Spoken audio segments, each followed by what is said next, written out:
Welcome to my kingdom, or welcome back to my kingdom. My name is KingZoePLUR. I am a full-time artist, event planner, and talent promoter, and today I'm back at y'all with another unpopular opinions video, this time about music festivals, specifically music festivals that are like electronic dance music type.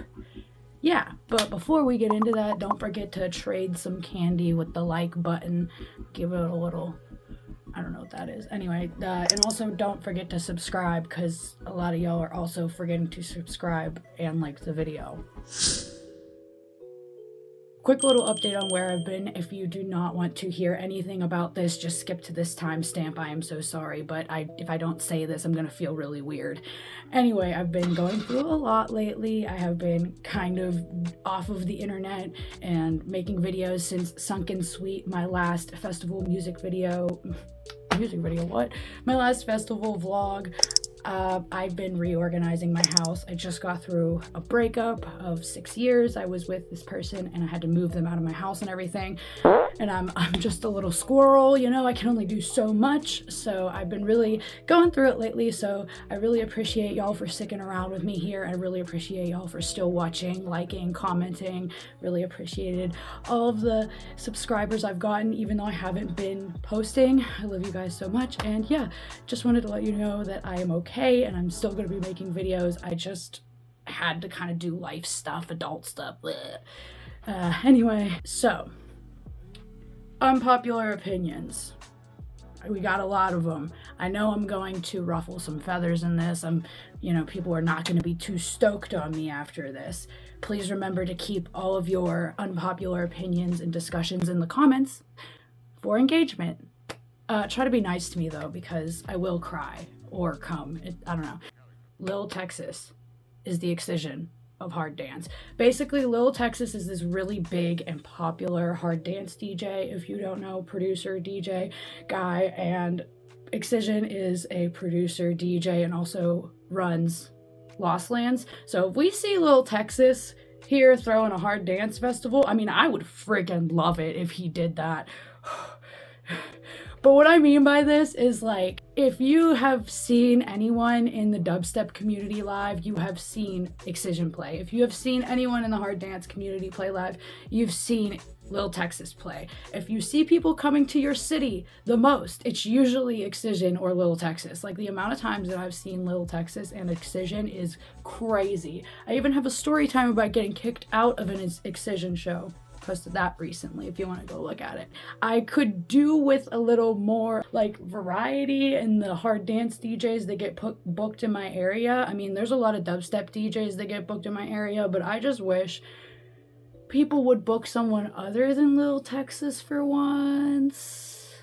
I mean, New York's doing just fine, but I mean, Pittsburgh, we're not doing just fine. There seems to be a gap. This one's really gonna piss people off.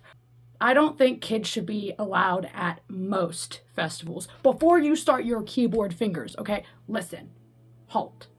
Has anyone been to a summer camp before? Like, as a child, have you been to a summer camp and had a good experience? Not the ones with the crappy experiences.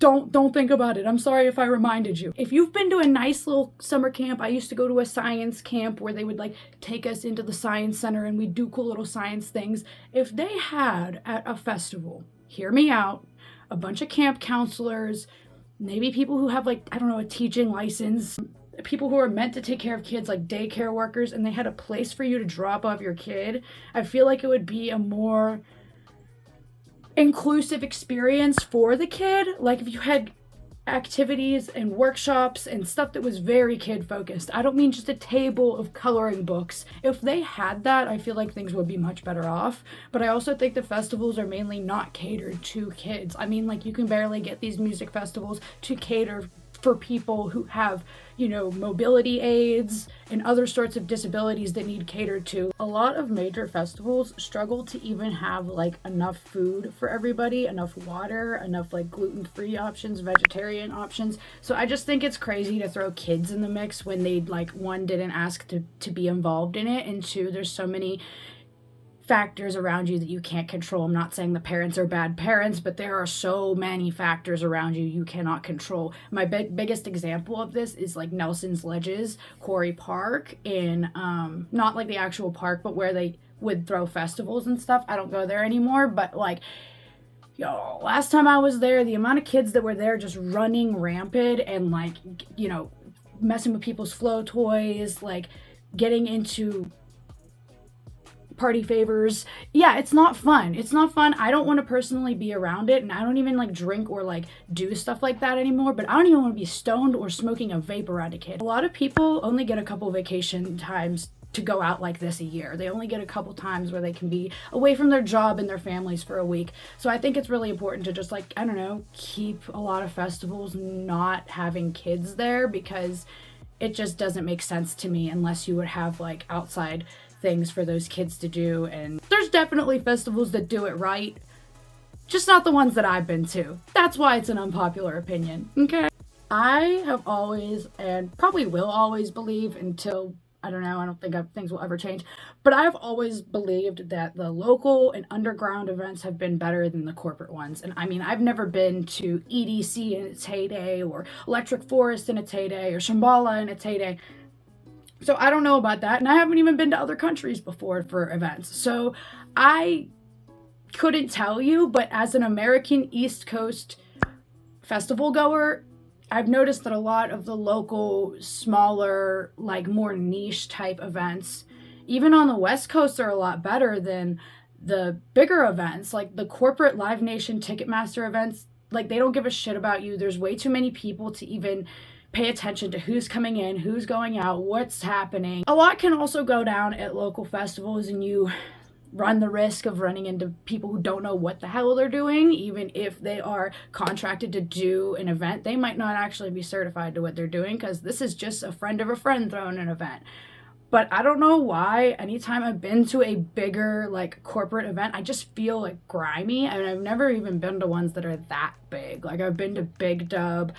The one Borderland Fest, I felt a little bit strange on that property. I just feel uncomfortable at really big festivals because it's a lot of people. I have social anxiety, I have crowd anxiety, and some of them, there's just so many that I've seen people suffocate in crowds before, and I just don't want to be a part of that. Like, that's the kind of thing that does not happen at smaller events. At least you won't be suffocated in the crowd, you know what I mean? Most of the time there's enough water and bathroom and food resources to go around. It's easier to manage a smaller crowd, is all I'm trying to say. And whenever you have more connection with the people who are coming to your event, you're more likely to be able to not let certain people in, see when certain things are about to happen, notice a problem before it happens, because it's within your scene and you know your people. So that's just my hot take. This one might sound friggin' crazy. Hold on, you're kind of shaking right now. I know, you're anxious to hear this one because it sounds friggin' crazy. I don't know my favorite DJ or producer. I couldn't narrow it down to just like a couple. Like, I could spitball a few off. I really like Cyril, obviously. I really like Jimmy Needles, you know what I mean? Like, I know that. But my list of DJs and producers that I am keeping up with and in love with and following and like really into their music is constantly changing. And it's almost like I will go to an event because I recognize certain DJs or names or whatever, and then I'll end up at a stage with completely different people playing. Like, that happened a lot at Sunken Suite. I saw like 15, 20 minutes of every headliner that was playing for an hour and a half, and I ended up at the local stages most of the time trying to figure out who was playing right now, looking at the lineup, looking at the person, making sure we're at the right stage so I could follow somebody who has 200 followers and is from somewhere in New York. You know what I mean? Like, I would really rather listen to underground artists, and it is always changing for me. EDM is the kind of music that is constantly sampled, constantly remixed. You know, you have other samples from other genres of music coming all together. So it's just the kind of thing that is there's so much possibility and change that I cannot narrow down like my favorite DJ or producer at any time. Oopsie. Sorry, not sorry. Have you guys canceled me yet? Have I been canceled? Okay. I love you guys. Thank you so much for watching. Make sure to like and subscribe. All my links are below. I have a website. Do not forget KingZoePLUR.com, where you can shop my merch and you can buy my art and all this other stuff. I've been making a lot of spooky paintings and like cute stuff lately. So make sure to go to KingZoePLUR.com to shop some merch and artwork. I have a Twitter and an Instagram. And all that other things linked below. I'm not really super active on Patreon, but I do have one, and I did reset one up. Like I said earlier, I was spending my entire brat summer doing stupid stuff and cleaning my life together. Blah. Like I said, I've been spending my entire brat summer just like cleaning and reorganizing my life, and my Patreon was another thing that kind of got put on the back burner once I set it up. But I'm going to be a lot more active throughout the fall and winter time. So yeah, just stay tuned. I know there's a lot of videos that I said I was going to make that I haven't made yet, and that's because I was planning to, and then life kind of happened. But now I'll have a little bit more time, and my house is more organized, and I feel like my house is actually my house, which is sick. Yay. Anyway, I love you guys. Thank you for existing. Don't forget that anyone can be amazing if they just be themselves. And I'm going to stop doing this towards my face. Anyway, love you guys. Goodbye. Oh, wrong side.